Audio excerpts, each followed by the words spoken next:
ತೋಟಗಾರಿಕೆ, ಹೈನುಗಾರಿಕೆ, ಜೇನು ಅಣಬೆ, ರೇಷ್ಮೆ, ಮೀನು, ಹಸಿರು ಮೇವು, ಅರಣ್ಯ ಮರಗಳು, ಸಮಗ್ರ ಕೃಷಿಯನ್ನು ನಮಗುಣಪಡಿಸುವ ಕೃಷಿ ದರ್ಶನ.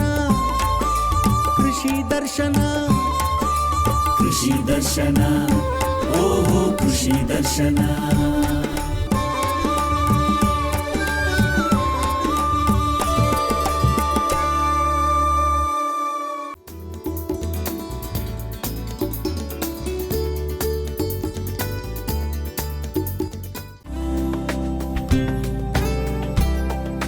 ಜಾನುವಾರುಗಳಲ್ಲಿ ಮಳೆಗಾಲ ಮತ್ತು ಚಳಿಗಾಲದ ಅವಧಿಯಲ್ಲಿ ಕಾಣಿಸಿಕೊಳ್ಳುವ ಪ್ರಮುಖ ರೋಗಗಳ ಕುರಿತು ಹೊಸಕೆರೆಯ ಪಶು ಚಿಕಿತ್ಸಾಲಯದ ಮುಖ್ಯ ಪಶು ವೈದ್ಯಾಧಿಕಾರಿಗಳಾದ ಡಾಕ್ಟರ್ ಜಿಆರ್ ಪ್ರವೀಣ್ ಕುಮಾರ್ ಅವರು ಮಹತ್ವದ ಮಾಹಿತಿಯನ್ನು ನೀಡಿದ್ದಾರೆ.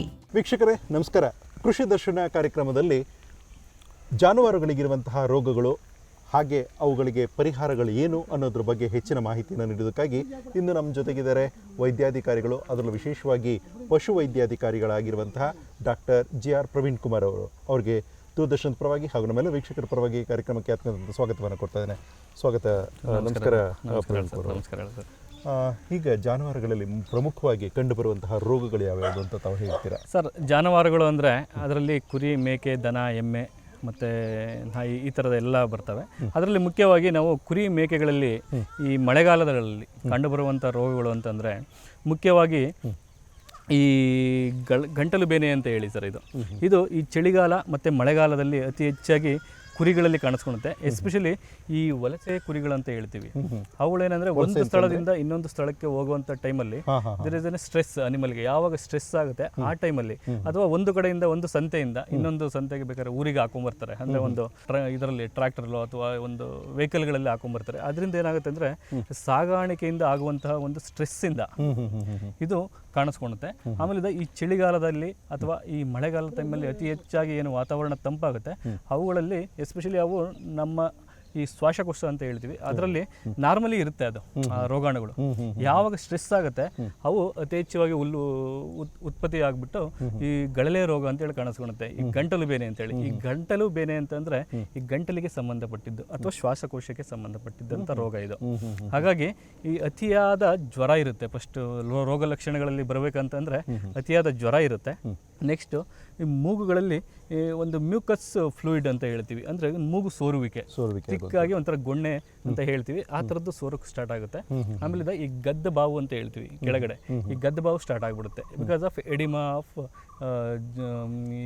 ಈ ಕತ್ತಿನ ಭಾಗ ಒಂದು ಸ್ವಲ್ಪ ಬಾವು ಬರುತ್ತೆ. ಇವು ಮೇಯ್ನ್ ರೋಗ ಲಕ್ಷಣಗಳು. ಅದು ಬಿಟ್ಟರೆ ಅತಿಯಾದ ಕೆಮ್ಮು, ಒಂದು ಟೈಮ್ ಕೆಮ್ಮು ಸ್ಟಾರ್ಟ್ ಆಗಿಬಿಡುತ್ತೆ ಇದು. ಆಮೇಲೆ ಅತಿಯಾದ ಜ್ವರದಿಂದ ತಕ್ಷಣ ಸಾವು. ಇವು ಈ ರೋಗ ಲಕ್ಷಣಗಳಲ್ಲಿ ಈ ಬಂದು ಅಂದರೆ ನೆಕ್ಸ್ಟ್ ತಕ್ಷಣವೇ ಸಾವಾಗುತ್ತೆ. ಇದು ಗಂಟಲು ಬೇನೆ ಸಿಂಪ್ಟಮ್ಸ್. ಡಾಕ್ಟರ್ ಪ್ರವೀಣ್ ಕುಮಾರ್ ಅವರೇ, ಈಗ ನೀವು ಈ ಹಳ್ಳಿಗೆ ಬಂದಿದ್ದೀರಾ. Yes sir. ಯಾವ ಉದ್ದೇಶಕ್ಕೋಸ್ಕರ ಬಂದರೆ, ಏನು ಸಮಸ್ಯೆ ಆಗಿದೆ ಇಲ್ಲಿ? ಸರ್, ಇಲ್ಲಿ ಅತಿ ಹೆಚ್ಚು ರೈತರು ಇಲ್ಲಿ ಜೀವನ ಸಾಗಿಸೋದೇ ಈ ಹಸುಗಳನ್ನು ನಂಬ್ಕೊಂಡು ಅಥವಾ ಹೈನುಗಾರಿಕೆ ಮೇಲೆ ಅತಿ ಹೆಚ್ಚಾಗಿ ಅವಲಂಬನೆಗೊಂಡಿದ್ದಾರೆ ಇಲ್ಲಿ. ಹಾಗಾಗಿ ಇಲ್ಲಿ ಈ ಊರಿನಲ್ಲಿ ಅತಿ ಹೆಚ್ಚು ಹಾಲು ಹಿಂಡುವಂಥ ರಾಸುಗಳಿದ್ದಾವೆ. ಅವು ಏನಾಗ್ತವೆ ಅಂದರೆ ಹಾಲು ಹಿಂಡೋ ಟೈಮಲ್ಲಿ ಅತಿ ಹೆಚ್ಚಾಗಿ ಹಾಲು ಯಾವ ಹಿಂಡ್ತವೆ ಅಂಥವುಗಳಿಗೆ ಹಾಲು ಜ್ವರ ಅಂತೇಳಿ, ಈ ಕಾಯಿಲೆನೋ ಅಂತೇಳಿ ರೋಗನೋ ಅಂತ ಹೇಳೋದಿಲ್ಲ, ಅದು ಸಿಂಪ್ಟಮ್ಸ್. ಏನಂದರೆ ಯಾವುದೇ ಒಂದು ಲವಣಾಂಶಗಳು ರಕ್ತದಲ್ಲಿ ಕಡಿಮೆ ಆದರೆ ತಕ್ಷಣವೇ ಹಸುಗಳು ನೆಲಕ್ಕೆ ಬೀಳುವಂಥ ಚಾನ್ಸಸ್ ಇರುತ್ತೆ. ಅದಕ್ಕೆ ಸರಿಯಾದ ಚಿಕಿತ್ಸೆ ದೊರೆಯಲಿಲ್ಲ ಅಂದರೆ ಮರಣ ಒಂದು ಸಾಧ್ಯತೆಗಳು ಇರ್ತವೆ.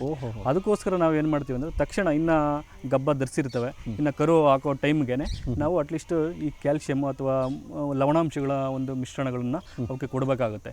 ಹಾಗಾಗಿ ಇವು ದನಗಳು ಆಕ್ಚುಲಿ ಇವು ಅತಿ ಹೆಚ್ಚು ಹಾಲು ಹಿಂಡುವಂಥ ರಾಸುಗಳಿವು. ಇವಕ್ಕೆ ಏನಂತಂದರೆ ಒಂದು ಕ್ಯಾಲ್ಸಿಯಂನ ಅವಶ್ಯಕತೆ ಇದೆ ಇವಕ್ಕೆ. ಹಾಗಾಗಿ ಮುಂಜಾಗ್ರತಾ ಕ್ರಮವಾಗಿ ಈಗ ಹಸುಗಳು ಕರು ಹಾಕಿ ಮಲಗಿಬಿಡ್ತವೆ, ಅದು ಹಾಲು ಜ್ವರ ಅಂತೇಳಿ ಕಾಣಿಸ್ಕೊಳುತ್ತೆ. ಅದು ಮುಖ್ಯವಾಗಿ ಬಟ್ ಹಾಲು ಜ್ವರ ಅಂತ ಇದೆ, ಬಟ್ ಜ್ವರ ಇರೋದಿಲ್ಲ. ಸ್ಟಾರ್ಟಿಂಗಲ್ಲಿ ಒಂದು ದಿನದಲ್ಲಿ ಮಾತ್ರ ಜ್ವರ ಕಾಣಿಸ್ಕೊಳುತ್ತೆ. ನೆಕ್ಸ್ಟ್ ಎಲ್ಲ ನಾರ್ಮಲ್ ಟೆಂಪ್ರೇಚರ್ ಇರುತ್ತೆ, ಬಟ್ ಮೇವು ತಿನ್ನೋದಿಲ್ಲ. ಸಗಣಿಗಳಲ್ಲಿ ಸಹ ನೀರು ಕುಡಿಯೋದು, ಮೇವು ತಿನ್ನೋದು ಸಹ ಏನೂ ಇರೋದಿಲ್ಲ. ಒಂಥರ ಆಕ್ಟಿವಿಟಿ ಇರೋದಿಲ್ಲ, ಯಾವುದೇ ಥರದ್ದು ಸ್ಲಗ್ಗಿಶ್ ಆಕ್ಟಿವಿಟಿ ಅಂತ ಹೇಳ್ತೀವಿ, ನಾರ್ಮಲ್ ಆಕ್ಟಿವಿಟಿ ಇರೋದಿಲ್ಲ. ಮಲ್ಕೊಂಡ್ಬಿಡುತ್ತೆ. ಮಲ್ಕೊಂಡ್ಬಿಟ್ಟು ಒಂದು ತಲೆನ ಒಂದು ಸೈಡ್ಗೆ, ಎಡಗಡೆಗೆ ಅಥವಾ ಬಲಗಡೆಗೆ ಹಿಂಗೆ ಹಾಕೊಂಡ್ಬಿಟ್ಟು ಮಲ್ಕೊಂಡ್ಬಿಡುತ್ತೆ, ಎದ್ದೇಳೋದಿಲ್ಲ. ಮತ್ತೆ ಕೆಳಗಡೆ ಹಿಂಗಾಲುಗಳು ಸಹ ಪಾರ್ಶ್ವವಾಯು ಹೊಡೆದ ಥರ ಆಗಿಬಿಟ್ಟು ಮೇಲ್ಕೆ ಎದ್ದೇಳ, ಮುಂದ್ಗಾಲು ಎದ್ದೇಳ್ತವೆ, ಹಿಂದ್ಗಡೆ ಎದ್ದೇಳೋದಿಲ್ಲ. ಇದು ಪಾರ್ಶ್ವವಾಯು ಥರ ಆಗಿಬಿಡ್ತವೆ, ಅಂದರೆ ನರಗಳ ಒಂದು ವೀಕ್ನೆಸ್ ಸಹ ಆಗಿಬಿಡುತ್ತೆ. ಹಾಗಾಗಿ ಏನಾಗ್ಬಿಡ್ತವೆ ಅಂದರೆ ಈ ಡೌನರ್ ಮಿಲ್ಕ್ ಫೀವರ್ನ ನೆಕ್ಸ್ಟ್ ಸ್ಟೇಜೇ ಡೌನರ್ ಕವ್ ಅಂತ ಹೇಳ್ತೀವಿ. ಅಂದರೆ ಕೆಳಗಡೆ ಬಿದ್ದಿರೋದು ಮತ್ತೆ ಎದ್ದೇಳೋದಿಲ್ಲ. ಹಾಗಾಗಿ ನಿರ್ದಿಷ್ಟವಾಗಿ ತಕ್ಷಣ ಚಿಕಿತ್ಸೆ ಆಗಬೇಕಾಗುತ್ತೆ. ಅದಕ್ಕೋಸ್ಕರ ಈ ಹಳ್ಳಿಗೆ ಬಂದು ಇವತ್ತು ಈ ಹಾಲು ಜ್ವರ ಟ್ರೀಟ್ಮೆಂಟ್ ಮಾಡ್ತಾ ಇದ್ದೀವಿ. ಮಿಲ್ಕ್ ಫೀವರ್ ಅಂತ ಹೇಳ್ತೀವಿ, ಅವುಗಳಿಗೆ ಚಿಕಿತ್ಸೆ ನೀಡಿದ್ದೀವಿ ಸರ್. ಈಗ ಈ ರೀತಿ ಆಗುತ್ತಲ್ಲ, ಅಂತ ಸಂದರ್ಭದಲ್ಲಿ ಬೇರೆ ಇನ್ಯಾವುದೋ ಒಂದು ಹಸು ಇರುತ್ತೆ, ಇನ್ಯಾವುದೋ ಹಸು ಇರುತ್ತೆ, ಅಂಥದ್ದಕ್ಕೆ ಹರಡುವಂಥ ಸಾಧ್ಯತೆಗಳು ಏನಾದ್ರು ಇರುತ್ತೆ ಸರ್? ಇದು ಹರಡೋದಿಲ್ಲ, ಇದು ಯಾವುದೇ ಥರದ್ದು ರೋಗ ಅಲ್ಲ ಇದು, ಬಟ್ ಒಂದು ಸಿಂಪ್ಟಮ್ಸ್ ಅಂತ ಹೇಳ್ತೀವಿ, ಕಾಮನ್ ಸಿಂಪ್ಟಮ್ಸ್ ಎಲ್ಲ ಹಸುಗಳಲ್ಲಿ ಕಾಣಿಸ್ಕೊಳ್ಳೋ, ಹೆಚ್ಚು ಹಾಲು ಹಿಂಡುವಂಥ ರೋಗಗಳು ಹಸುಗಳಲ್ಲಿ ಕಾಣಿಸ್ಕೊಳ್ಳೋವಂಥವು. ಇದು ಒಂದರಿಂದ ಒಂದು ಹರಡುವಂಥ ರೋಗ ಅಲ್ಲ. ಹಾಗಿದ್ರೆ ಈ ಥರ ಆಗಬೇಕು ಅಂದ್ರೆ ಕಾರಣ ಏನು ಇರುತ್ತೆ ಸರ್? ಕಾರಣ ಏನಂದರೆ, ಈ ಯಾವಾಗ ಅತಿ ಹೆಚ್ಚು ಹಾಲು ಒಂದು ಕೆಚ್ಚಲಿಗೆ ಹಾಲು ಸಪ್ಲೈ ಆಗುತ್ತೆ, ಅವುಗಳಲ್ಲಿ ಹಾಲು ಅತಿ ಹೆಚ್ಚು ಹಾಲು 100 ml ಅಲ್ಲಿ 6 ರಿಂದ 8 ಮಿಲಿಗ್ರಾಮ್ ಕ್ಯಾಲ್ಶಿಯಂ ಅವಶ್ಯಕತೆ ಇರುತ್ತೆ ಅವುಗಳಿಗೆ. ಯಾವಾಗ ಆ ಹಾಲಿನಲ್ಲಿ ಕ್ಯಾಲ್ಶಿಯಂನ ಅವಶ್ಯಕತೆ ಕಡಿಮೆ ಆಗುತ್ತೆ, ಆವಾಗ ತಕ್ಷಣವೇ ಕೆಳಗಡೆ ಬಿದ್ದು ಬಿಡ್ತವೆ, ಎದ್ದೇಳೋಕ್ಕಾಗೋದಿಲ್ಲ. ಈ ರೀತಿ ಬರಬಾರ್ದು ಅನ್ನೋದಾದ್ರೆ ಯಾವ ರೀತಿಯಲ್ಲಿ ಮುನ್ನೆಚ್ಚರಿಕೆ ಕ್ರಮವಾಗಿ ಹಸುಗಳು ಗರ್ಭ ಧರಿಸಿದ್ದ ಟೈಮಲ್ಲೇ ಅವುಗಳಿಗೆ ಹಸಿ ಮೇವು ಅಂತ ಹೇಳ್ತೀವಿ, ಅವುಗಳಲ್ಲಿ ಈ ನೇಪಿಯರ್ ಅಂತ ಹಾಕ್ತಾರೆ, ಅಥವಾ ಒಣ ಹುಲ್ಲು, ಭತ್ತದ ಹುಲ್ಲು ಅಂತ ಹೇಳ್ತೀವಿ. ಇವುಗಳನ್ನು ಹಾಕೋದ್ರಿಂದ ಏನಾಗುತ್ತೆ, ಈ ರಕ್ತದಲ್ಲಿನ ಕ್ಯಾಲ್ಸಿಯಂನೆಲ್ಲ ಎಳ್ಕೊಂಡ್ಬಿಡ್ತಾವೆ. ಅವು ಏನು ಮಾಡ್ತವೆ ಅಂದರೆ, ಈ ನೇಪಿಯರು ಮತ್ತು ಭತ್ತದ ಹುಲ್ಲು ಇವನ್ನ ಅತಿ ಹೆಚ್ಚು ರೈತರು ಉಪಯೋಗಿಸ್ತಾರೆ. ಅವುಗಳಲ್ಲಿ ಏನಾಗುತ್ತೆ ಅಂದರೆ ಕ್ಯಾಲ್ಸಿಯಂ ಅಂಶ ಎಲ್ಲ ಎಳ್ಕೊಂಡ್ಬಿಡುತ್ತೆ, ಕ್ಯಾಲ್ಸಿಯಂನ ಉತ್ಪತ್ತಿ ಕಡಿಮೆ ಆಗುತ್ತೆ. ಹಾಗಾಗಿ ಇವೆರಡು ಜಾಸ್ತಿ ಯಾರು ಉಪಯೋಗಿಸ್ತಾರೆ ಹಸುಗಳಲ್ಲಿ, ಗರ್ಭಧರಿಸಿದ ಹಸುಗಳಲ್ಲಿ, ಅವುಗಳಲ್ಲಿ ಈ ರೋಗ ಜಾಸ್ತಿ ಕಾಣಿಸ್ಕೊಳುತ್ತೆ. ಅದೊಂದು. ಆಮೇಲೆ ಇದು ಕ್ಯಾಲ್ಸಿಯಂ ಸಪ್ಲಿಮೆಂಟ್ ಇರೋದಿಲ್ಲ, ರೈತರು ಕೊಡೋದಿಲ್ಲ. ಅವುಗಳು ಹಾಲು ಹಿಂಡೋ ಟೈಮಲ್ಲಿ ಅಥವಾ ಗರ್ಭಧರಿಸಿದ ರಾಸುಗಳಲ್ಲಿ ಕ್ಯಾಲ್ಸಿಯಂನ ಅವಶ್ಯಕತೆ ಇರುತ್ತೆ, ಅವುಗಳನ್ನು ಇವರು ಪೂರೈಸೋದಿಲ್ಲ. ಮತ್ತೆ ಲವಣಾಂಶಗಳು ಅಂತ ಹೇಳ್ತೀವಿ, ಅವುಗಳು ಸಹ ಸಪ್ಲೈ ಇರೋದಿಲ್ಲ. ಅಂತ ಕಾರಣದಿಂದ ಈ ರೋಗ ಹಾಲು ಜ್ವರ ಬರ್ತವೆ. ಹಾಗಿದ್ರೆ ಏನು ಅಂತ ಸಂದರ್ಭದಲ್ಲಿ ಏನನ್ನು ಕೊಡಬೇಕಾಗುತ್ತೆ ಸರ್? ಎಕ್ಸ್ಟ್ರಾ ನಾವು ಈಗೇನು ನಾವು ಫೀಡ್ ಕೊಡ್ತೀವಿ ಹಸುಗಳಿಗೆ, ಅದ್ರ ಜೊತೆನೆ ಈ ಕ್ಯಾಲ್ಸಿಯಂ ಅಂತೇಳಿ ಲಿಕ್ವಿಡ್ ಸಿಗುತ್ತೆ. ಒಂದು ಕಮರ್ಷಿಯಲಿ ಮತ್ತು ನಮ್ಮ ಡೈರಿ ಈ ಕೋಪರೇಟಿವ್ ಸೊಸೈಟಿಗಳಲ್ಲೆಲ್ಲ ಕ್ಯಾಲ್ಸಿಯಂ ಇರುವಂಥ ಒಂದು ಟಾನಿಕ್ ಸಿಗ್ತವೆ. ಅವನ್ನ ಡೈಲಿ 100 ml ಹಸುಗಳಿಗೆ, ಹಾಲಿಂಡೋ ರಾಸುಗಳಿಗೆ ಕೊಡಬೇಕಾಗುತ್ತೆ. ಅಥವಾ ಇನ್ನು ಗರ್ಭಧರಿಸಿದಂಥ ರಾಸುಗಳಿಗೆ, ಇನ್ನು ಕರು ಹಾಕೋಕ್ಕಿಂತ ಮುಂಚೆನೇ ಅವುಗಳಿಗೆ ಅಯಾನಿಕ್ ಮತ್ತು ನಾನ್ ಅಯಾನಿಕ್ ಅಂತೇಳಿ ಒಂದು ಲಿಕ್ವಿಡ್ ಸಿಗ್ತವೆ ಸರ್. ಒಂದು ಮೆಟಬಾಲಿಕ್ ಟಾನಿಕ್ ಅಂತೇಳಿ, ಮೆಟಬಲೈಟ್ ಅಂತೇಳಿ, ಅಥವಾ ಫಾರ್ಚುನಲ್ ಅಂತೇಳಿ ಕಮರ್ಷಿಯಲಿ ಅವೈಲೇಬಲ್ ಇದ್ದಾವೆ. ಅಂಥವನ್ನ 15 ರಿಂದ 20 ದಿನ ಮುಂಚೆನೆ ಅವುಗಳನ್ನ ಒಂದೊಂದು ಪಾಕೆಟ್ ಪೌಡ್ರ್ ಥರ ಸಿಗ್ತವೆ. ಅವನ್ನ ಈ ಬೂಸದ ಜೊತೆನೋ ಅಥವಾ ಲಿಕ್ವಿಡ್ ಜೊತೆನೋ ಆ ನೀರಿನ ಜೊತೆ ಮಿಕ್ಸ್ ಮಾಡಿ ಕೊಡ್ಬೋದು. ಇವುಗಳಿಂದ ರೋಗ ಬರೋದನ್ನು ತಡೆಯಬಹುದು. ಅದ್ರ ಮುಖ್ಯವಾಗಿ ಅದಕ್ಕೆ ಬೇಕಾಗಿರುವಂಥ ಶಕ್ತಿ ಅದರಲ್ಲಿ ಇರುತ್ತೆ ಸರ್. ಇದ್ರ ಜೊತೆಗೆ ಈಗ ನೀವು ಹೇಳ್ತಾ ಇದ್ರಿ ಭತ್ತ ಈ ಥರದ್ದು ಅದನ್ನ ಹುಲ್ಲು ತಿನ್ನೋದ್ರಿಂದ ಅದಕ್ಕೆ ತೊಂದರೆ ಆಗುತ್ತೆ ಅಂತ ಅಂದ್ಬಿಟ್ಟು. ಹಾಗಿದ್ರೆ ಎಂತಹ ಆಹಾರ ಕೊಟ್ಟರೆ ಅದಕ್ಕೆ ತುಂಬ ಚೆನ್ನಾಗಿರುತ್ತೆ, ಹುಲಸಾಗಿ ಅಂದರೆ ಗರ್ಭಧಾರಣೆಯ ಸಂದರ್ಭದಲ್ಲಿ ಆ ಮಗುಗಿರಬಹುದು, ತಾಯಿಗಿರಬಹುದು, ಯಾವುದು ತುಂಬ ಚೆನ್ನಾಗಿದೆ ಸರ್? ಅದರಲ್ಲಿ ಏನಾಗುತ್ತೆ, ಭತ್ತದಲ್ಲಿ ಮತ್ತೆ ನೇಪಿಯರ್ ಹುಲ್ಲು ಅಂತ ಹೇಳ್ತೀವಿ, ಅದರಲ್ಲಿ ಆಕ್ಸಾಲಿಕ್ ಆಸಿಡ್ ಅಂತ ಹೇಳಿ ಒಂದು ಕಂಟೆಂಟ್ ಇರುತ್ತೆ. ಅದೇನಂದ್ರೆ ರಕ್ತದಲ್ಲಿನ ಕ್ಯಾಲ್ಸಿಯಂನೆಲ್ಲ ಎಳೆದಾಕ್ಬಿಡುತ್ತದೆ ಆ ಕಂಟೆಂಟಿಂದ. ಅದಾಗಿ ಜಾಸ್ತಿ ಹೆಚ್ಚು ಈ ಭತ್ತದ ಹುಲ್ಲು ಮತ್ತೆ ನೇಪಿಯರ್ ಹುಲ್ಲನ್ನು ಈ ಗರ್ಭಧರಿಸಿದಂಥ ಹುಲ್ಲುಗಳಿಗೆ ಯಥೇಚ್ಛವಾಗಿ ಅದನ್ನೇ ಕೊಡ್ತಾರೆ. ಅದನ್ನು ಕೊಡಬಾರದು, ಅದನ್ನ ನಿಲ್ಲಿಸ್ಬಿಟ್ಟು ಮುಸ್ಕಿನ ಜೋಳ ಅಂತ ಹೇಳಿದೆ, ಆಮೇಲಿದ ಒಂದು ಏನು ಇದು ಲವಣಾಂಶಗಳು ಮಿಶ್ರಿತ ಆಹಾರ ಇದೆ, ಪೌಷ್ಟಿಕ ಮಿನರಲ್ ಮಿಕ್ಸರ್ ಅಂತ ಹೇಳ್ತೀವಿ, ಅವುಗಳದಾಗಲಿ ಕ್ಯಾಲ್ಸಿಯಂ ಸಪ್ಲಿಮೆಂಟ್ ಆಗೋದಾಗಲಿ ಕೊಡಬಹುದು ಸರ್. ಆಮೇಲೆ ಕೆಲವೊಬ್ಬರು ಸೈಲೇಜ್ ಇಂದ ಮಾಡಿರುವಂಥ ಮಿಶ್ರಿತ ಆಹಾರ ಕೊಡ್ತಾರೆ, ಅದನ್ನು ಕೊಡಬಹುದು. ಈ ಥರ ಆಹಾರಗಳನ್ನ ಪೂರ್ಣಾವಧಿ ಆಹಾರ ಕೊಡಬೇಕಾಗುತ್ತೆ. ಈಗ ಸಾಮಾನ್ಯವಾಗಿ ಈಗ ನೀವು ಹೇಳಿದ್ರಿ, ಈಗ ಲಸಿಕೆ ಆಗ್ತಾ ಇದ್ದೀರಾ, ಯಾಕೆಂತಂದರೆ ಈ ಗರ್ಭಧಾರಣೆ ಆದ ನಂತರದಲ್ಲಿ ಅದಕ್ಕೆ ಮಗು ಆಗುತ್ತೆ, ಆ ನಂತರದಲ್ಲಿ ಹಾಲು ಕರೆಯೋದಕ್ಕೆ ಪ್ರಾರಂಭ ಮಾಡ್ತಾರೆ. ಇಂಥ ಸಂದರ್ಭದಲ್ಲಿ ಈ ರೀತಿಯ ಔಷಧಿಯನ್ನು ನೀವು ಕೊಟ್ಟಂಥ ಸಂದರ್ಭದಲ್ಲಿ ಏನಾದರೂ ಹಾಲಿನಲ್ಲಿ ಪ್ರಮಾಣದಲ್ಲಿ ಏನಾದ್ರು ಬದಲಾವಣೆ ಆಗುತ್ತೆ ಹೇಗೆ ಸರ್? ಈಗ ಲಸಿಕೆ ಅಂದರೆ ನಮ್ಮದು ರಾಷ್ಟ್ರೀಯ ಕಾರ್ಯಕ್ರಮ ಇದೆ. ಅದರಲ್ಲಿ ಈ ಕಾಲುಬಾಯಿ ಜ್ವರ ಅಂತೇಳಿ ನಾವು ಪ್ರತಿ 6 ತಿಂಗಳಿಗೊಮ್ಮೆ ಎಲ್ಲವಕ್ಕೂ ಜಾನುವಾರುಗಳಿಗೆ ನಾವು ಲಸಿಕೆ ಹಾಕ್ತೀವಿ. ಆ ಲಸಿಕೆ ಹಾಕೋದ್ರಿಂದ ಕೆಲವೊಂದು ಬಾರಿ ಹಾಲಿನ ಇಳುವರಿ ಕಡಿಮೆ ಆಗುತ್ತೆ. ಆಮೇಲೆ ತಿರ್ಗಾ ಆದರೂ ಒಂದು 2 ದಿನ ಅಥವಾ 3 ದಿನ ಬಿಡ್ತಿದ್ದಂಗೆ ಅದನ್ನ ಹಾಲಿನ ಇಳುವರಿ ಜಾಸ್ತಿ ಆಗುತ್ತೆ. ಕಾಲುಬಾಯಿ ಜ್ವರದ ಲಸಿಕೆನ ಕಡ್ಡಾಯವಾಗಿ ಹಾಕ್ಸ್ಲೇಬೇಕಾಗುತ್ತೆ. ಯಾಕಂದರೆ ಆ ರೋಗ ಬಂತು ಅಂದರೆ ನಿಮ್ಮನ್ನ ಯಾವುದೇ ಥರದ್ದು ಉಪಯೋಗ ಇಲ್ಲ. ಅದರಿಂದ ಹಾಲಿನ ಇಳುವರಿ ಡೌನ್ ಆಗುತ್ತೆ, ಮತ್ತು ಅದು ಈ ಬಿಸಿಲು ಬಂತು ಅಂದರೆ ತಡ್ಕೊಳೋದಿಲ್ಲ, ಮೇವು ತಿನ್ನೋದಿಲ್ಲ, ನಿಸ್ತ್ರಾಣಕ್ಕೆ ಬಂದುಬಿಟ್ಟು ಒಂಥರ ಏನು ಉಪಯೋಗಕ್ಕೆ ಬರೋದಿಲ್ಲ ರೈತನಿಗೆ. ಆ ಸ್ಟೇಜ್ಗೆ ಹೋಗ್ಬಿಡುತ್ತೆ ಏನಾದರೂ ಕಾಲುಬಾಯಿ ಜ್ವರ ಬಂತು ಅಂದರೆ. ಹಾಗಾಗಿ ಎಲ್ಲ ರೈತರಿಗೂ ಸಹ ತಪ್ಪದೆ ಕಾಲುಬಾಯಿ ಜ್ವರ ಲಸಿಕೆನ ಹಾಕಿಸ್ಕೋಬೇಕಾಗುತ್ತೆ. ಈಗ ಅನೇಕರು ನಾನು ಪಶುಸಂಗೋಪನೆ ಮಾಡಬೇಕು ಅಂತ ತುಂಬ ಮುಂದೆ ಬರೋದಕ್ಕೆ ಇಷ್ಟಪಡ್ತಿರ್ತಾರೆ. ಅಂಥವ್ರಿಗೆ ತಾವು ಯಾವ ರೀತಿಯಲ್ಲಿ ಸಲಹೆ ಮಾಡ್ತೀರಾ? ಯಾಕೆಂದರೆ ಅವರು ಕೂಡ ಆರಂಭ ಮಾಡಲಿ ಅನ್ನೋ ಉದ್ದೇಶಕ್ಕೋಸ್ಕರ. ಸರ್ ಅದೇ ಈಗ ಜಾನುವಾರು ಇದರಲ್ಲಿ ಡೈರಿ ಉದ್ಯಮದಲ್ಲಿ, ಹೈನುಗಾರಿಕೆ ಉದ್ಯಮದಲ್ಲಿ ಯಥೇಚ್ಛವಾಗಿ ಆರ್ಥಿಕ ಲಾಭನೂ ಕಂಡುಕೊಂಡಿರೋರು ಇದ್ದಾರೆ. ಹಾಗಾಗಿ ಸ್ಟಾರ್ಟಿಂಗಲ್ಲೇ 8 ರಿಂದ 10 ದನಗಳನ್ನ ಇಟ್ಕೊಂಡು ಸ್ಟಾರ್ಟಿಂಗು ಅವರಿಗೆ ಕೆಲವರು ಏನು ಮಾಡ್ತಾರೆ ಅಂದರೆ ಅವರಿಗೆ ಯಾವುದೇ ಥರದ ಒಂದು ಎಕ್ಸ್ಪೋಸ್ ಇರೋದಿಲ್ಲ ಡೈರಿ ಉದ್ಯಮದಲ್ಲಿ. ಹಾಗಾಗಿ ಸ್ಟಾರ್ಟಿಂಗಲ್ಲೇ ಒಂದು 10 ರಿಂದ 12 ಹಸುಗಳನ್ನ ಕಟ್ಕೊಂಡು ಅವುಗಳಲ್ಲಿ ಬರುವಂಥ ಲಾಭಾಂಶನ ನೋಡಿಕೊಂಡು, ಅಥವಾ ಅವುಗಳಿಂದ ಏನು ಆರ್ಥಿಕ ಹೊರೆ ಆಗ್ತಿದೆ ನನಗೆ, ಅಥವಾ ಆರ್ಥಿಕ ಲಾಭ ಏನಾಗ್ತಿದೆ ಅಂತ ಕಂಡ್ಕೋಬೇಕಾಗುತ್ತೆ. ಸ್ಟಾರ್ಟಿಂಗಲ್ಲೇ ಒಂದು 20-50 ಹಸುಗಳನ್ನ ತಂದು ಅದರಿಂದ ಲಾಸ್ ಮಾಡಿಕೊಂಡು ಡೈರಿ ಮುಚ್ಕೊಂಡಿರೋರನ್ನ ಎಲ್ಲ ಮುಚ್ಕೊಂಡು ಹೋಗ್ಬಿಟ್ಟಿದ್ದಾರೆ. ಆ ಥರ ನಾವು ನೋಡಿದ್ದೀವಿ ನಾವು. ಹಾಗಾಗಿ ನಾವು ಸ್ಟಾರ್ಟಿಂಗಲ್ಲೇ ಒಂದು 10 ರಿಂದ 12 ಹಸುಗಳನ್ನ ಸಾಕಾಣಿಕೆ ಮಾಡಿ ನಿಮಗೂ ಅದರ ಉಪಯೋಗ ಆಗುತ್ತೆ. ಆಮೇಲೆ ಅದರಿಂದ ಏನು ಆರ್ಥಿಕ ಹೊರೆ ಬರುತ್ತೆ ಅನ್ನೋದನ್ನು ನಿಮಗೂ ಗೊತ್ತಾಗುತ್ತೆ. ಅದ್ರ ಮೇಲೆ ಎಕ್ಸ್ಪೆಂಡ್ ಮಾಡ್ಕೋಬೇಕು ಅಥವಾ ಇನ್ನೂ ಹೆಚ್ಚಿಗೆ ಉದ್ಯಮ ಬೆಳ್ಕೋಬೇಕು ಅನ್ನೋದನ್ನು ನೀವು ಡಿಸೈಡ್ ಮಾಡ್ಕೋಬೇಕಾಗುತ್ತೆ. ಹಾಗಾಗಿ ಇದು ರೈತರಿಗೆ ನಂಬ್ಕೊಂಡೇ ಕೆಲವರು ಈಗೆಲ್ಲ ನಾವೇನು ಈ ರೈತರು ಇದ್ದಾರೆ ಇವರೆಲ್ಲರೂ ಆ ಹಾಲಿನ ಇಳುವರಿಯಿಂದನೇ ಜೀವನ ಮಾಡೋರು ಇದ್ದಾರೆ. ಯಾಕೆಂದರೆ ಅದನ್ನು ಅಷ್ಟು ಮುತುವರ್ಜಿಯಿಂದ ನೋಡಿಕೊಂಡು ಅದಕ್ಕೆ ಏನು ಆಹಾರ ಬೇಕು, ಅದಕ್ಕೇನು ಪೌಷ್ಟಿಕಾಂಶಗಳು ಬೇಕು, ಏನು ಲವಣಾಂಶಗಳು ಬೇಕು, ಅವನ್ನ ಪೂರೈಸಿದಾಗ ಅದು ಹಾಲು ತಂತಾನೇ ಈ ರೈತನಿಗೂ ಸಹ ಅಷ್ಟೇ ಲಾಭ ತಂದು ಕೊಡುತ್ತೆ.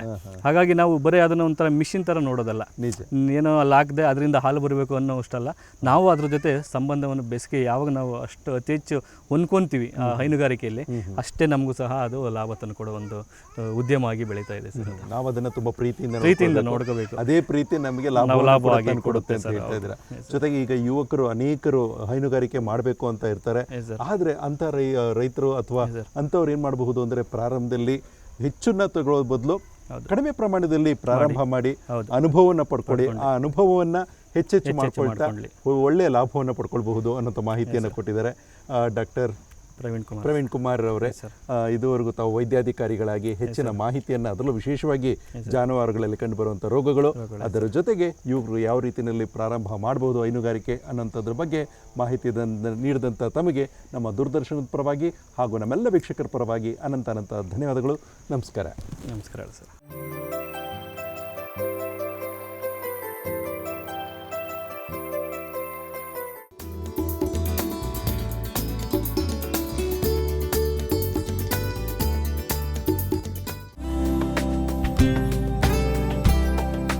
ಸಾವಯವ ಹಾಗೂ ಸಮಗ್ರ ಕೃಷಿ ಪದ್ಧತಿಯ ಮೂಲಕ ಯಶಸ್ವಿ ಕೃಷಿ ಜೀವನವನ್ನು ನಡೆಸುತ್ತಿರುವ ಪ್ರಗತಿಪರ ಕೃಷಿಕರಾದ ಮಂಜುನಾಥ್ ರಾವ್ ಜಾಧವ್ ಅವರು ಕೃಷಿಯಲ್ಲಿ ತಾವು ಸಾಗಿ ಬಂದ ದಾರಿಯ ಕುರಿತು ತಮ್ಮ ಅನುಭವಗಳನ್ನು ಹಂಚಿಕೊಂಡಿದ್ದು ಹೀಗೆ. ನಮಸ್ಕಾರ ರೈತ ಬಾಂಧವರೇ, ಕೃಷಿ ದರ್ಶನ ಕಾರ್ಯಕ್ರಮಕ್ಕೆ ತಮ್ಮೆಲ್ಲರಿಗೂ ಆತ್ಮೀಯವಾದಂತಹ ಸ್ವಾಗತ. ಈ ಹಿಂದೆ ಕೃಷಿ ಅಂತ ಅಂದರೆ ಕೇವಲ ಕುಟುಂಬವನ್ನ ನಿರ್ವಹಣೆ ಮಾಡೋದಕ್ಕೋಸ್ಕರ ಮಾಡ್ತಾ ಇದ್ರು. ಆದರೆ ಈಗ ಕಾಲ ಬದಲಾಗಿದೆ. ವಾಣಿಜ್ಯ ಬೆಳೆಗಳನ್ನು ಬೆಳೆಯುವ ಮೂಲಕ ಲಾಭವನ್ನು ಕೂಡ ನಮ್ಮ ರೈತರು ಕಾಣ್ತಾ ಇದ್ದಾರೆ. ಹಾಗಾದರೆ ಏಕ ಬೆಳೆಯ ಮೂಲಕ ಲಾಭವನ್ನು ಕಾಣಬಹುದಾ? ಅದರ ಬದಲಾಗಿ ಬೇರೆ ಬೇರೆ ಬೆಳೆಗಳನ್ನು, ಬಹುಬೆಳೆ ಪದ್ಧತಿಯನ್ನು ಅನುಸರಿಸೋ ಮೂಲಕ ನಾವು ಲಾಭವನ್ನು ಕಾಣಬಹುದಾ? ಹೌದು, ನಿಜಕ್ಕೂ. ಯಾಕಂತ ಹೇಳಿದ್ರೆ ಸಮಗ್ರ ಕೃಷಿಯನ್ನು ಮಾಡುವ ಮೂಲಕ ಒಂದು ಬೆಳೆ ಒಂದು ವೇಳೆ ಇಳುವರಿಯಿಂದಾಗಿ ಕೈ ಕೊಟ್ಟರೆ, ನಷ್ಟವನ್ನು ಅನುಭವಿಸಿದ್ರೆ ಮತ್ತೊಂದು ಬೆಳೆಯಿಂದ ನಾವು ಲಾಭವನ್ನು ಪಡಿಬಹುದು. ನಿರ್ವಹಣೆ ಮಾಡೋದು ಬಹಳ ಸುಲಭ ಆಗತ್ತೆ. ಹಾಗಾದರೆ ಈ ರೀತಿಯ ಸಮಗ್ರ ಕೃಷಿಯಿಂದ ಯಶಸ್ಸನ್ನು ಕಂಡವರ ಬಳಿ ಮಾತನಾಡಿಸೋಣ. ಜೊತೆಗೆ ಅವರ ಕಿವಿ ಮಾತನ್ನು ನಿಮಗೂ ತಿಳಿಸುವಂತಹ ಪ್ರಯತ್ನವನ್ನು ಮಾಡೋಣ. ನಾವಿವತ್ತು ಭದ್ರಾವತಿ ತಾಲೂಕಿನ ಕಾಚಗೊಂಡನಹಳ್ಳಿಯ ಪ್ರಗತಿಪರ ರೈತರಾಗಿರುವಂತಹ ಮಂಜುನಾಥ್ ರಾವ್ ಜಾಧವ್ ಅವರ ತೋಟದಲ್ಲಿದ್ದೀವಿ. ಅವರ ತೋಟದಲ್ಲಿ ಯಾವ ರೀತಿ ಸಮಗ್ರ ಕೃಷಿಯನ್ನ ಮಾಡ್ತಾ ಇದ್ದಾರೆ, ಹೈನುಗಾರಿಕೆ ಯಾವ ರೀತಿ ಇದೆ, ಯಾವೆಲ್ಲ ಬೆಳೆಗಳನ್ನು ಬೆಳೆದಿದ್ದಾರೆ, ಜೊತೆಗೆ ಅದನ್ನು ಬೆಳೆಯೋದು ಹೇಗೆ, ಸಾವಯವವಾಗಿ ಬೆಳೆಗಳನ್ನು ಹೇಗೆ ಬೆಳಿಬೋದು, ಇದೆಲ್ಲದರ ಮಾಹಿತಿಯನ್ನು ಕೂಡ ಅವರಿಂದಾನೇ ಪಡ್ಕೊಳ್ತಾ ಹೋಗೋಣ. ಬನ್ನಿ. ಮಂಜುನಾಥ್ ಅವರೇ ನಮಸ್ಕಾರ. ಕಾರ್ಯಕ್ರಮಕ್ಕೆ ಆತ್ಮೀಯವಾದಂತಹ ಸ್ವಾಗತ. ನಮಸ್ತೆ. ಕೃಷಿ ಯಾಕೆ? ಕೃಷಿ ಯಾಕೆಂದರೆ ನಮ್ಮ ತಂದೆ ಕಾಲದಿಂದ ನಾವು ಕೃಷಿಯನ್ನೇ ಅವಲಂಬನೆಯಾಗಿ ಬಂದಿದ್ದೀವಿ. ನಮ್ಮಲ್ಲಿ ಅವತ್ತಿನ ದಿನ ಒಂದು ಬಡತನ ಜೀವನ. ನಮ್ಮ ತಂದೆಗೆ 10 ಜನ ಮಕ್ಕಳು, ಹೆಚ್ಚಿನ ಪ್ರಮಾಣದಲ್ಲಿ ಒಂದು ಓದಿಸೋದಕ್ಕೆ ಆಗಲಿಲ್ಲ ಯಾರಿಗೂ. ಹಾಗಾಗಿ ಕೃಷಿನೇ ಅವಲಂಬನೆ ಮಾಡಿಕೊಂಡು ನಾವು ಅದರಲ್ಲಿ ಸಾವಯವ ಕೃಷಿನ ಅವಲಂಬನೆ ಮಾಡಿಕೊಂಡು ಅದ್ರ ಜೊತೆ ದನ ಕರುಗಳು, ಕುರಿ, ಹಂದಿಗಳು ಸಾಕ್ಕೊಂಡು ಸಂತೋಷದಿಂದ ಜೀವನ ಮಾಡ್ತಾಯಿದ್ದೀವಿ. ಇನ್ನೊಬ್ಬರ ಹತ್ರ ಹೋಗಿ ಕೆಲಸ ಮಾಡೋಕ್ಕಿಂತ ಸಂತೋಷದಿಂದ ಮಾಡ್ಕೊಂಡು ಹೋಗ್ತಾ ಇದ್ದೀವಿ. ಎಷ್ಟು ಎಕರೆ ಜಮೀನಲ್ಲಿ ಕೃಷಿ ಮಾಡ್ತಾ ಇದ್ದೀರಿ, ಏನೇನೆಲ್ಲ ಬೆಳೀತಾ ಇದ್ದೀರಿ ಅಂತ? ನಮ್ಮ ಹೆಸರಲ್ಲಿ 3 ಎಕರೆ ಜಮೀನಿದೆ. ಇನ್ನು ಅಕ್ಕಪಕ್ಕದ ಸ್ವಲ್ಪ ಗುತ್ತಿಗೆ ಜಮೀನು ತೊಗೊಂಡು ಒಂದು 8-10 ಎಕರೆ ಗುತ್ತಿಗೆ ಜಮೀನು ತೊಗೊಂಡು ಅದನ್ನು ಬೆಳೆ ಸಾವಯವ ಕೃಷಿನ ಅವಲಂಬನೆ ಮಾಡಿಕೊಂಡು ಬೆಳೆ ಬೆಳೀತಾ ಇದ್ದೀವಿ. ಪ್ರಾಣಿಗಳು ಅಂತ ಬಂದಾಗ ಯಾವೆಲ್ಲ ಪ್ರಾಣಿಗಳನ್ನು ಸಾಕಿದ್ದೀರಿ ನೀವು? ನಮ್ಮಲ್ಲಿ ಹಸು, ಕುರಿ, ಹಂದಿ ಎಲ್ಲ ಪ್ರಾಣಿಗಳನ್ನು ಸಾಕಿದ್ದೀವಿ. ಓಕೆ, ಹಸುಗಳು ಅಂತ ಬಂದಾಗ ಯಾವೆಲ್ಲ ಹಸು ತಳಿಗಳನ್ನು, ಬೇರೆ ಬೇರೆ ಪ್ರಭೇದಗಳನ್ನು ಸಾಕಿದ್ರಿ ಮತ್ತು ಏನು ಪ್ರಯೋಜನ ಆಗ್ತಾ ಇದೆ ಸರ್ ಅದರಿಂದ? ಹಸುಗಳಲ್ಲಿ ಒಂದು 5-6 ಜಾತಿ ಹಸುಗಳನ್ನು ಸಾಕಿದ್ದೀವಿ. HF ಆಗಿರ್ಬೋದು, ಜೆರ್ಸಿ ಆಗಿರ್ಬೋದು, ಅಥವಾ ಮಲ್ನಾಡ್ ಗಿಡ್ಡ ಆಗಿರ್ಬೋದು, ಅಥವಾ ಪೊಂಗನ್ನೂರು ಕ್ರಾಸ್ ಬ್ರೀಡ್ ಆಗಿರ್ಬೋದು, ಜೆರ್ಸಿ, ಆಮೇಲೆ ಹಳ್ಳಿ ಕಾರ್ ಆಗಿರ್ಬೋದು. ಆ ಥರದಲ್ಲಿ 5-6 ಜಾತಿ ಹಸುಗಳು ನಮ್ಮಲ್ಲಿ ನಾವು ಸಾಕಿದ್ದೀವಿ. ಎರಡನೇದಾಗಿ ಈ ಕಡಿಯೋದಕ್ಕೆ ಹೋಗುವಂಥ ಕರುಗಳು ಕೂಡ ಅದನ್ನು ಸ್ವಲ್ಪ ದಿವಸ ಸಾಕಿ 1 ವರ್ಷ ನಾವು ದೊಡ್ಡದು ಮಾಡಿ ಆಮೇಲೆ ಗೋಶಾಲೆ ಕೊಡ್ತಾಯಿದ್ವಿ. ಗಂಡು ಕರುಗಳು ಈ ಅಕ್ಕಪಕ್ಕದ ಹಳ್ಳಿಯಿಂದ ತಂದು ಬಿಡ್ತಾರೆ ನಮ್ಮಲ್ಲಿ, ಅದನ್ನು ನಾವು ಸಾಕ್ತಾಯಿದ್ದೀವಿ. ಹುಲ್ಲನ್ನು ಕೂಡ ನಾವೇ ಬೆಳ್ಕೊತೀವಿ, ಯಾವುದು ಹೊರಗಡೆಯಿಂದ ದುಡ್ಡು ಕೊಟ್ಟು ತರೋದಿಲ್ಲ. ಅಂದರೆ ಮೇವಿಗೆ ಏನು ಬೇಕು ಹಸುಗಳಿಗೆ ಎಲ್ಲ ಅದನ್ನೆಲ್ಲ ಪ್ರಿಪೇರ್ ಮಾಡ್ಕೊಂಡಿದ್ದೀವಿ. ಪ್ರತಿ ದಿವಸ 1 ಟನ್ ಹುಲ್ಲನ್ನು ಕಟ್ಟಿಂಗ್ ಮಾಡ್ಕೊತೀವಿ. ಅದ್ರ ಜೊತೆಯಲ್ಲಿ ನಮ್ಮ KMF ಡೈರಿ ತಿಂಡಿನೂ ಕೊಟ್ಕೊಂಡು ತುಂಬ ಆರೋಗ್ಯವಾಗಿ ಚೆನ್ನಾಗಿ ಇಟ್ಕೊಂಡಿದ್ದೀವಿ. ಅಂತ ಏನು ಯಾವ ತೀರಾ ಒಂದು ಈ ವೀಕಾಗಿ ಕೆಲವ್ರು ಸಾಕ್ತಾರಲ್ಲ ಆ ಥರದಲ್ಲೆಲ್ಲ ಏನಿಲ್ಲ, ಚೆನ್ನಾಗಿ ಸಾಕಿದ್ದೀವಿ. ಓಕೆ, ಹಾಲಿನ ಉತ್ಪಾದನೆಗೋಸ್ಕರ ಹಸು ಅಂತ ಅಂದ್ರಿ, ಅದ್ರ ಜೊತೆಗೆ ಹಸುವಿನ ಸಗಣಿ, ಗಂಜಲ ಅದನ್ನು ಯಾವ ರೀತಿ ಬಳಕೆ ಮಾಡಿಕೊಡ್ತಾ ಇದ್ದೀರಿ? ಅದು ಜೀವಾಮೃತನ ತಯಾರು ಮಾಡಿ ನಮ್ಮ ತೋಟಗಳಿಗೆ ನಾವು ಯಾವುದೇ ರಾಸಾಯನಿಕ ಹಾಕ್ದಂಗೆ ಸಾವಯವ ಕೃಷಿಯನ್ನು ಅವಲಂಬನೆ ಮಾಡ್ಕೊಂಡಿದ್ದೀವಿ. ನಂತರ ನಮಗೆ ಅದು ಹೆಚ್ಚಾಗಿದೆ ಈಗ.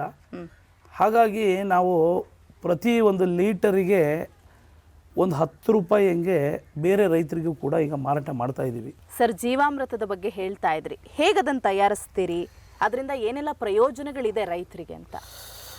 ನಮ್ಮಲ್ಲಿ ಈಗ ಜೀವಾಮೃತ ಮಲ್ನಾಡ್ ಗಿಡ್ಡಿ ಹಸು ಆಗಿರ್ಬೋದು, ಅಥವಾ ನಮ್ಮ ದೇಶಿ ತಳಿ ಆಗಿರುವಂಥ ಹಳ್ಳಿಕಾರ್ ಹಸು ಆಗಿರ್ಬೋದು, ಅದರ ಗಂಜಲ ಸಗಣಿಯನ್ನು ಒಂದು ನೀವು ಯಾವುದ್ರಲ್ಲಾರು ಮಾಡ್ಬೋದು. ಒಂದು ಸಿಮೆಂಟ್ ತೊಟ್ಟಿಲಿ ಮಾಡ್ಬೋದು, ಅಥವಾ ಒಂದು ಡ್ರಮ್ ಮುಖಾಂತರ ಮಾಡ್ಬೋದು. ಅದನ್ನು ಒಂದು 7 ದಿನ ಅದರಲ್ಲಿ ಅದನ್ನು ಹಾಕಿ, ನಮ್ಮ ಭೂಮಿಯ ಒಂದು ಇಡೀ ಮಣ್ಣು ಹಾಕಿ, ಅದನ್ನೆಲ್ಲ 5 ದಿನ ಒಂದೇ ಭಾಗವಾಗಿ ಡೌಸರ್ ಮಾಡಿ, ಅದನ್ನು ಜೀವಾಮೃತವಾಗಿ ಕನ್ವೆಂಟ್ ಮಾಡಿ, ಅದನ್ನು ಸೋಸಿ ಡ್ರಿಪ್ ಮುಖಾಂತರ ಕೊಡ್ಬೋದು. ಇಲ್ಲ ಅಂದರೆ ಭೂಮಿಗೆ ಗಿಡದ ಸುತ್ತ ಕೂಡ ಹಾಕ್ಬೋದು. ಅಂದ್ರೆ ಹನಿ ನೀರಾವರಿ ಪದ್ಧತಿ ಏನಿದೆ ಅದನ್ನ ಅನುಸರಿಸಬಹುದು, ಇಲ್ಲ ನಾವೇ ಕೈಯಾರೆ ಹಾಕಬಹುದು. ಹೌದು, ಸ್ವಲ್ಪ ಸೋಸ್ ಹಾಕ್ಬೋದು. ನಂತರ ಜೀವಾಣುಗಳು ಇದರಲ್ಲಿ ಉತ್ಪತ್ತಿ ಆಗೋದ್ರಿಂದ ಭೂಮಿಯ ಫಲವತ್ತತೆ ಕಾಪಾಡುತ್ತೆ. ಬೇರೆ ರಾಸಾಯನಿಕ ಗೊಬ್ಬರ ಬೇಕು ಅನ್ನೋವಂಥ ಒಂದು ಪ್ರಮೇಯ ಇರೋದಿಲ್ಲ. ಹಾಗಾಗಿ ಇದನ್ನು ಜೀವಾಮೃತವನ್ನು ಎಲ್ಲ ರೈತರು ಬಳಸ್ಕೊಳ್ಳೋದ್ರಿಂದ ತುಂಬ ಒಂದು ಒಳ್ಳೆಯ ಒಂದು ಭೂಮಿ ಫಲವತ್ತತೆ ಆಗತ್ತೆ. ಇದರಲ್ಲಿ ಮುಂದಿನ ದಿನಗಳಲ್ಲಿ 45 ದಿನ ಜೀವಾಮೃತನ ತಯಾರು ಮಾಡಿ 46ನೇ ದಿನ ಕೊಡುವಂಥ ಒಂದು ಟ್ಯೂಬ್ ಗುಜರಾತಲ್ಲಿ ಯಾವುದೋ ಒಂದು ಟ್ಯೂಬ್ ಇದೆ. ಅದನ್ನು ನಾನು ಎಲ್ಲೋ ಒಂದು ಕಡೆ ನೋಡಿ ಸಮೀಕ್ಷೆ ಮಾಡಿ ಅದನ್ನು ಆರ್ಡರ್ ಮಾಡಿದ್ದೀವಿ. ಅದು ಬರುತ್ತೆ ಬೇರೆ ಮಾದರಿಯಲ್ಲಿ. ಅದನ್ನು ಮಾಡಿದ ದಿನಗಳಲ್ಲಿ ಅದು ಇದಕ್ಕಿಂತ ಇನ್ನೂ ಒಳ್ಳೆಯ ಒಂದು ಡ್ರಿಪ್ಪಲ್ಲು ಎಲ್ಲ ಗಿಡ ಮರಗಳಿಗೆ ಕೊಡ್ಬೋದು. ಆಮೇಲೆ ಇದು ಈ ಗಂಜಲನ ಕೀಟನಾಶಕವಾಗಿ ಉಪಯೋಗ ಮಾಡ್ಬೋದು. ಹೇಗೆ? ಇದೇ ಗಂಜಲವನ್ನು ಹಂಗೆ ಡೈರೆಕ್ಟ್ ಹಾಕೋದಾ ಅಥವಾ ಅದು ಬೇರೆದಕ್ಕೆ? ಇದಕ್ಕೆ ಸ್ವಲ್ಪ ಬೇವಿನ ಎಣ್ಣೆ, ಸ್ವಲ್ಪ ಕೋಳಿ ಮೊಟ್ಟೆನ ಹಾಕಿ ಅಲ್ಲಾಡಿಸಿ ಅದನ್ನು ಜೀವಾಮೃತವಾಗಿ ಇದು ಮಾಡ್ಬೋದು. ಇದು ನೋಡಿ ನಮ್ಮ ಮಲ್ನಾಡ್ ಗಿಡ್ಡಿ ಆಗಿರ್ಬೋದು ಅಥವಾ ಈ ಹಳ್ಳಿಕಾರ್ ಹಸುದು ಗಂಜಲ, ಇದು ಏನು ಪ್ರಮಾಣ ಇದೆ ಅಂದರೆ ಮೂಗಿಗೆ ಹಿಂಗೆ ಹಿಡಿದ್ರೆ ಘಾಟು 3 ಇಂಚ್ ದೂರ ಇದ್ರೂ ಕೂಡ ಘಾಟ್ ಬರುತ್ತೆ. ಅಷ್ಟು ಒಂದು ಇದರಲ್ಲಿ ಅಮೃತ ಇದೆ. ಇದನ್ನು ಯಾವ ರೈತರು ಬಳಸ್ತಾ ಇಲ್ಲ. ಇದನ್ನು ಯಾವ್ದಾರ ಒಂದು ಗುಂಡಿಗೆ ಬಿಡ್ತಾ ಇದ್ದಾರೆ ಬಿಟ್ಟರೆ ಯಾರೂ ಬಳಸ್ತಾ ಇಲ್ಲ. ಇದನ್ನು ಬಳಸ್ಕೊಂಡ್ರೆ ಎಲ್ಲ ರೈತರಿಗೂ ಸಾವಯವ ಕೃಷಿ ಅವಲಂಬನೆ ಮಾಡ್ಕೊಬೋದು. ಮುಂದಿನ ದಿನಗಳಲ್ಲಿ ನಶಿಸಿ ಹೋಗುವಂಥ ಭೂಮಿ ಹಾಳಾಗದಂತೆ ಕಾಪಾಡ್ಬೋದು. ನಾವು ಇದು ಲೀಟ್ರಿಗೆ 10 ರೂಪಾಯಿ ಹಂಗೆ ಬೇರೆ ರೈತರಿಗೆ ಮಾರಾಟ ಮಾಡ್ತಾಯಿದ್ದೀವಿ. ಅವರು ಕಳೆದ ವರ್ಷ ಅವರಿಗೆಲ್ಲ ಒಂದು ಸ್ವಲ್ಪ ಕೊಟ್ಟಿದ್ವಿ. ಅವರು ಅದರಲ್ಲೆಲ್ಲ ತುಂಬ ಒಳ್ಳೆಯ ಒಂದು ಉಪಯೋಗ ಆಗಿದೆ ಅಂತ ಬಂದು ಈಗ ಆರ್ಡ್ರ್ ಕೊಟ್ಟು ತೊಗೊಂಡು ಹೋಗ್ತಾ ಇದ್ದಾರೆ. ಲೀಟ್ರಿಗೆ 10 ರೂಪಾಯಿ ಹಂಗೆ. ಇದು 1 ಎಕರೆಗೆ 1 ಗಿಡಕ್ಕೆ ಅರ್ಧ ಲೀಟ್ರ್ ಅಂತೆ. 1 ಎಕರೆಗೆ ಒಂದು 550ರಿಂದ 600 ಅಡಿಕೆ ಸಸಿ ನೆಟ್ಟರೆ 300 ಲೀಟ್ರ್ ಗಂಜಲ ಸಾಕು. 3000 ರೂಪಾಯಲ್ಲಿ ಇವತ್ತು 2 ಚೀಲ ಗೊಬ್ಬರ ಬರಲ್ಲ.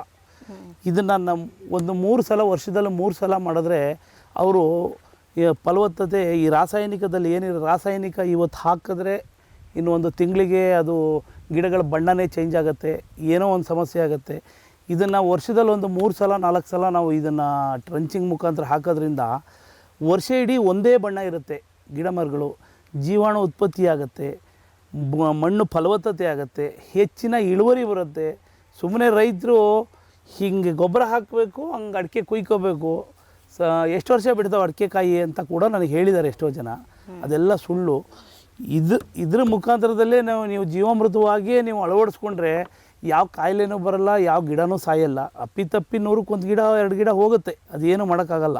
ಅದು ಬಿಟ್ಟರೆ ಇಡೀ ತೋಟನೇ ಹೋಗುತ್ತೆ. ಕೆಲವು ಕಡೆ ರಾಸಾಯನಿಕ ಹಾಕೋದು, ಔಷಧಿ ಹೊಡೆಯೋದು, ರಾಸಾಯನಿಕ ಹಾಕೋದು, ಔಷಧಿ ಹೊಡೆಯೋದು. ಇವಾಗ ಆ ಥರ ಮಾಡಿದಾಗ ಭೂಮಿ ಎಲ್ಲಿವರೆಗೂ ತಡ್ಕೊಳಕ್ಕೆ ಸಾಧ್ಯ? ಈಗ ಒಬ್ಬ ಮನುಷ್ಯ ಸುಣ್ಣ ತಿಂದು ಎಷ್ಟು ದಿನ ಇಟ್ಕೊಳಕ್ಕಾಗುತ್ತೆ? ಆ ಥರ ಸುಣ್ಣಕ್ಕಿಂತ ಹೆಚ್ಚಿನ ಪ್ರಮಾಣ ರಾಸಾಯನಿಕ ಭೂಮಿಗೆ ಕೊಟ್ಟು ಹಾಳಾಗ್ತಾಯಿದೆ.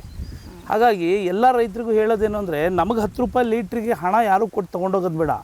ನಿಮ್ಮ ಮನೇಲಿ ಇರುವಂಥ ಒಂದು ಹಸುಲಿ ಒಂದು ಒಳ್ಳೆಯ ಒಂದು ಮಲೆನಾಡು ಗಿಡ್ಡಿ ಹಸುನೋ ಅಥವಾ ಈ ಹಳ್ಳಿಕಾರು ಹಸುನೋ ತಂದು, ಒಂದು ಹಸು ಇದ್ದರೆ 2 ರಿಂದ 3 ಎಕರೆ ಜೀವಾಮೃತ ಮಾಡಿಕೊಂಡು ಅವ್ರನ್ನ ಅದರಲ್ಲಿ ಇದು ಮಾಡ್ಬೋದು. ಹೊರಗಡೆಯಿಂದ 10 ರೂಪಾಯಿ ಹಣ ಕೊಟ್ಟು ತರೋವಂಥ ಪ್ರಮೇಯ ಏನೂ ಇಲ್ಲ ಯಾರಿಗೂ. ನೀವೇ ಇದನ್ನು ತಯಾರು ಮಾಡ್ಕೋಬೋದು. ನಮಗೆ 10 ರೂಪಾಯಿ ಲೀಟ್ರ್ ಕೊಟ್ಟು ನಾವು ತೊಗೊಂಡೋಗಿ ಅಂತ ಹೇಳ್ತಾ ಇಲ್ಲ. ಎಲ್ಲರೂ ಸಾವಯವ ಕೃಷಿನ ಅವಲಂಬನೆ ಮಾಡ್ಕೊಳ್ಳಿ, ಸಾವಯವದಲ್ಲೇ ಇರಿ, ಅದರಲ್ಲಿ ಬರುವಂಥ ಸಗಣಿ ಉಪಯೋಗಿಸ್ಕೊಳ್ಳಿ ಅಥವಾ ಗಂಜಲ ಉಪಯೋಗಿಸ್ಕೊಳ್ಳಿ. ಒಂದು ಹಸು ಇದ್ದರೆ 2 ಎಕರೆ ತೋಟ, ಇವತ್ತು ಒಬ್ಬ ರೈತ 2 ರಿಂದ 3 ಎಕರೆ ತೋಟ ನೆಮ್ಮದಿಯಿಂದ ಒಂದು ನಡೆಸ್ಕೊಂಡು ಹೋಗ್ಬೋದು. ಅವನು 1 ರೂಪಾಯಿ ಹಣ ಕೂಡ ಹೊರಗಡೆಯಿಂದ ಯಾವುದೂ ತರೋವಂಥದ್ದಿಲ್ಲ. ಓಕೆ ಸರ್, ಜೀವಾಮೃತದ ಬಗ್ಗೆ ಹೇಳ್ತಿದ್ರಿ. ಇಲ್ಲಿ ಯಾವುದೋ ಒಂದು ಟ್ಯಾಂಕ್ ಪದ್ಧತಿ ಇದೆ, ಏನಿದು? ಇದು ಮೇಡಮರೇ, ಇಲ್ಲಿ ಒಂದು ಕೊಟ್ಟಿಗೆಯಲ್ಲಿ ನಮ್ಮದು ಏನು ಈ HF ಹಸು ಅಂತಿದೆ, HF ಹಸು ಯೂರಿನ್ ಮಾಡಿದ್ದು ಕೂಡ ಎಲ್ಲ HF ಹಸು ಯೂರಿನ್ನು, ಸಗಣಿ, ಕೊಟ್ಟಿಗೆ ತೊಳೆದಿದ್ದ ನೀರೆಲ್ಲ ಇದರಲ್ಲಿ ಸ್ಟೋರೇಜ್ ಮಾಡ್ತೀವಿ. ಇದನ್ನು ಪಂಪ್ ಸೆಟ್ ಇಟ್ಟಿದ್ದೀವಿ. ಪಂಪ್ ಸೆಟ್ ಮುಖಾಂತರ ಸ್ಪ್ರಿಂಕ್ಲೇರಲ್ಲಿ ತೋಟಕ್ಕೆ ಕೊಡ್ತಾ ಇದ್ವಿ. ಅಂದರೆ ಇದು ಪ್ರಮಾಣ ತುಂತುರು ಅಲ್ಲ, ಸ್ಪ್ರಿಂಕ್ಲೇರ್ ಕೊಡ್ತಾ ಇದ್ವಿ. ಆದರೆ ಇದರಲ್ಲಿ ಪರ್ಸೆಂಟೇಜ್ ಸ್ವಲ್ಪ ಕಡಿಮೆ ಇದ್ರೂ ಕೂಡ ಅದು ಹಾಳಾಗೋದನ್ನು ಅಲ್ಲಿ ಬಳಸ್ತಾ ಇದ್ದೀವಿ. ಈ ಟ್ಯಾಂಕು ಕೂಡ ತುಂಬ ಉಪಯೋಗ ಆಗುತ್ತೆ. 1 ಗಂಟೆ JCP ಕೆಲಸ ಮಾಡ್ಬೋದು. ಅದೊಂದೇ ಏನು ಮಾಡೋದು ಬೇಡ, ಇದ್ರ ಜೊತೆಯಲ್ಲಿ ನೀರು ಮೂಲಕ ಅದರದ್ದು ಗಂಜಲ ನೀರು 2 ಸೇರಿಸಿ ಕೊಡುವಂಥ ಒಂದು ಪದ್ಧತಿ. ಇದು ಕೂಡ ಜೀವಾಮೃತ ಕೊಟ್ಟ ಹಾಗೆ ಸಾವಯವ ಕೃಷಿಗೆ ಇದು ಒಂದು ರೀತಿಯಲ್ಲಿ ಉಪಯೋಗ ಆಗುತ್ತೆ. ಓಕೆ ಸರ್, ಸಾವಯವ ಕೃಷಿ ಬಗ್ಗೆ ಮಾತನಾಡ್ತಾ ಇದ್ರಿ, ಸಮಗ್ರ ಕೃಷಿ ಮಾಡ್ತಾ ಇದ್ದೀರಿ. ನಮ್ಮ ರೈತರು ಏನಪ್ಪ ಅಂತ ಹೇಳಿದ್ರೆ, ಇವಾಗ ಹೈನುಗಾರಿಕೆಯನ್ನು ಬಹಳ ಬೇಗ ತಗೊಳ್ತಾರೆ. ಆದರೆ ಹೈನುಗಾರಿಕೆ ಜಾಗದಲ್ಲಿ ಹಂದಿ ಸಾಕಾಣಿಕೆ ಅಂತ ಹೇಳಿದ್ರೆ ಏನೋ ಒಂಥರ ಅಸಡ್ಡೆ, ಕೇರ್ಲೆಸ್ ಮಾಡಿಬಿಡ್ತಾರೆ. ಮಾಡೋದಕ್ಕೆ ಸ್ವಲ್ಪ ಜನ ಇಷ್ಟಪಡೋದಿಲ್ಲ. ಏನು ಹೇಳ್ತೀರಿ? ನೀವಾದರೆ ಪ್ರಮುಖ ಕಸುಬಾಗಿ ತಗೊಂಡಿದ್ದೀರಿ ಈ ಹಂದಿ ಸಾಕಾಣಿಕೆಯನ್ನು, ಏನು ಹೇಳ್ತೀರಿ ಬಗ್ಗೆ? ಈಗ ಹಂದಿ ಸಾಕಾಣಿಕೆಯಲ್ಲಿ ಕಸದಿಂದ ರಸ ಮಾಡೋದು ಅಂತ ಇದು.